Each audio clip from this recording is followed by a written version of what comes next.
Praktik jahat dan curang macam apa ini? Baili Zilin sangat gugup, intuisinya mengatakan kepadanya bahwa dia akan menghadapi malapetaka besar. Lalu dia membuka telapak tangannya, dan sebuah jimat teleportasi muncul. Tanpa ragu-ragu, dia langsung mengaktifkannya. Dalam sekejap, kekuatan teleportasi yang dahsyat muncul dari jimat itu, mengancam untuk menelan Baili Zilin. Chu Feng segera menyadari bahwa jimat teleportasi yang dikeluarkan Baili Zilin adalah alat untuk melarikan diri. Selain itu, jimat ini sangat ampuh, dan dia tidak bisa menyegelnya. Lalu dia dengan cepat mengayunkan pedangnya lagi. Meskipun kekuatan teleportasi telah menyebar dan menyelimuti sebagian besar tubuh Baili Zilin. Namun, pedang Chu Feng tetap berhasil memutus separuh lengan dan separuh kaki Baili Zilin yang tersisa. Meskipun Baili Zilin lolos, Chu Feng tidak peduli. Dia tidak datang ke sini untuk mencari Baili Zilin, pertemuannya dengan Baili Zilin murni kebetulan. Sebelumnya, dia sebenarnya tidak berniat membunuh Baili Zilin, dia hanya berpikir untuk menyandera Baili Zilin. Lagi pula, Chen Hui sudah berada di tangannya. Jika dia juga bisa menangkap Baili Zilin, maka dia akan memiliki para jenius terbaik dari aliran kuno dan baru dalam genggamannya. Chu Feng menolak untuk percaya bahwa Baili Sukong akan mengabaikan nyawa putranya jika dia tidak peduli dengan nyawa Chen Hui. Namun, tidak masalah jika dia tidak bisa menangkapnya, karena tujuan sebenarnya Chu Feng adalah menyelamatkan Feng Ling. Namun, pertemuannya dengan Baili Zilin memberi Chu Feng beberapa inspirasi. Pada saat ini, Baili Zilin telah tiba di area aman di ruang susunan menggunakan kekuatan jimat teleportasi. Namun, darah mengalir deras dari lengan dan kakinya yang terputus. Apapun metode yang Baili Zilin gunakan, dia tidak bisa menghentikan pendarahan tersebut. Ini adalah pukulan yang menusuk jiwa, membuat wajah dan bibirnya pucat pasi seperti kertas. Sialan, sialan. Chu Feng sialan itu. Teknik apa yang baru saja dia gunakan? Mengapa dia datang ke sini? Semuanya terjadi begitu tiba-tiba sehingga Baili Zilin awalnya sedikit terkejut. Tindakannya saat melihat Chu Feng sepenuhnya tanpa disadari. Mungkinkah itu? Namun setelah tenang, dia akhirnya mengetahui alasannya. Chu Feng datang untuk menyelamatkan Feng Ling. Jadi, dia menahan rasa sakit dan menuju ke arah lonceng angin itu. Saat Baili Zilin menyadari apa yang sedang terjadi, Chu Feng telah tiba di bagian terdalam istana tempat Feng Ling dan yang lainnya dipenjara. Namun, saat ini, Chu Feng telah berubah wujud menjadi Baili Zilin. Saat Chu Feng mendobrak pintu penjara yang besar, Feng Ling akhirnya muncul di hadapannya. Saat melihat lonceng angin itu, Chu Feng merasakan gelombang amarah yang membuncah di dalam dirinya. Saat ini, Feng Ling sama sekali tidak lagi menyerupai gadis yang sangat cantik itu. Kulitnya kering dan keriput, dan rambutnya yang dulunya hitam kini benar-benar putih. Napasnya sangat lemah, dan dia hampir tidak memiliki kekuatan untuk membuka matanya. Zhao Feng, yang berdiri di depan lonceng angin, masih menggunakan formasi untuk menyerap energinya. Saudara Zilin. Zhao Feng menatap Chu Feng dan langsung terkejut. Bagaimanapun, di matanya, dia adalah adik laki-lakinya yang sangat dihormati, Baili Zilin. Lepaskan dia. Chu Feng angkat bicara. Meskipun amarahnya berkecamuk di dalam hati, ia tetap tenang, nada bicaranya berwibawa tetapi tanpa menunjukkan kemarahan sedikit pun.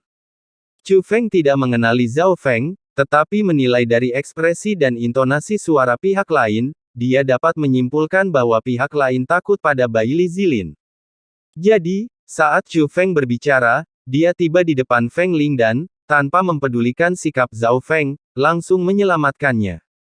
Seperti yang diperkirakan, Zhao Feng tidak berani menghentikannya, melainkan melangkah ke samping, dan semakin gugup. Chu Feng kemudian mengalihkan pandangannya ke sangkar besi yang memenjarakan makhluk menakjubkan dari langit dan bumi itu.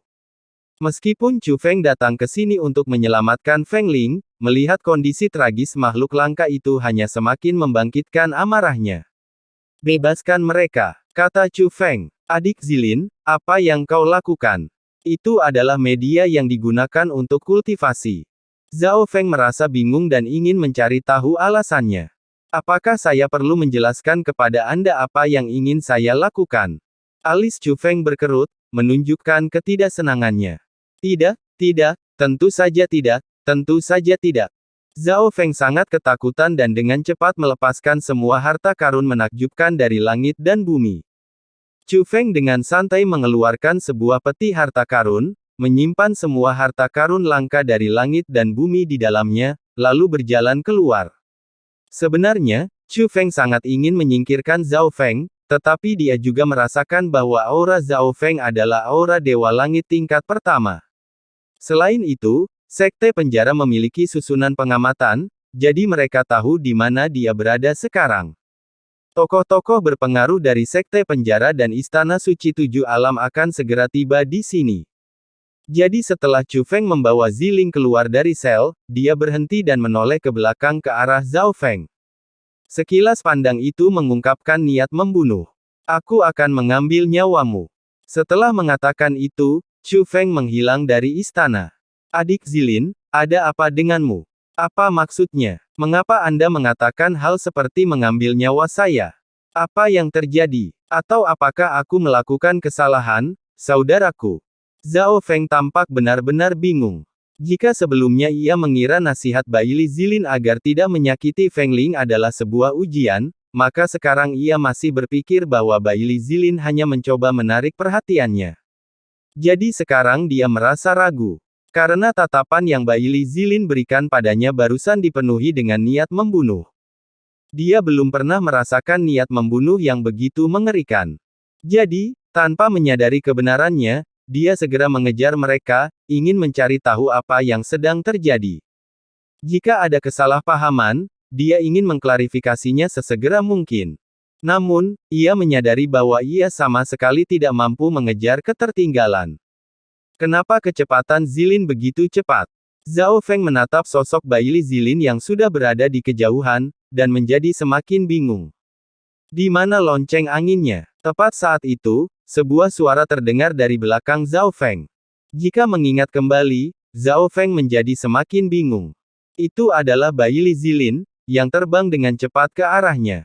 Namun, saat ini, Baili Zilin tidak hanya tidak memiliki lonceng angin di sisinya, tetapi juga mengalami luka serius. Setengah dari lengannya dan setengah dari kakinya sudah terputus. Zilin kecil, siapa yang menyakitimu? Zhao Feng buru-buru melangkah maju. Di mana lonceng anginnya? Baili Zilin bertanya dengan marah. Bukankah kamu sudah mengambilnya? Zhao Feng terdiam sesaat. Dasar bodoh, itu bukan aku, itu Chu Feng, itu Chu Feng, itu Chu Feng. Dia datang untuk menyelamatkan Feng Ling. Kau membiarkan dia menyelamatkanmu begitu saja. Baili Zilin mengumpat dengan marah. Chu Feng, mungkinkah orang yang tadi kita temui adalah Chu Feng? Setelah mendengar itu, Zhao Feng, yang pikirannya benar-benar kacau, langsung tersadar. Jika Chu Feng menyamar sebagai Baili Zilin, maka cara dia menatapku tadi akan masuk akal. Jadi, Chu Feng yang menyakitimu. Zhao Feng bertanya pada Baili Zilin. Kamu tidak hanya akan menyakitiku. Seandainya bukan karena jimat teleportasi penyelamat nyawa yang diberikan ayahku padaku, dia sudah membunuhku. Kata Baili Zilin. Beraninya kau, Chu Feng, melukai adikku Zilin. Saudara Zilin, jangan bergerak-gerak. Tetap di sini dan sembuhkan lukamu. Aku akan pergi menangkap Chu Feng sekarang, dan kau bisa menanganinya sesuai keinginanmu. Saat Zhao Feng berbicara, dia menghunus senjatanya dan mengejar Chu Feng, sambil juga berusaha meningkatkan kultivasinya. Namun saat ini, ia terkejut mendapati bahwa ia tidak dapat menggunakan metodenya untuk meningkatkan tingkat kultivasinya. Ada kekuatan tak terlihat yang mencegahnya meningkatkan tingkat kultivasinya. Seolah-olah dunia ini tidak mengizinkan munculnya seorang ahli alam dewa surgawi tingkat 2.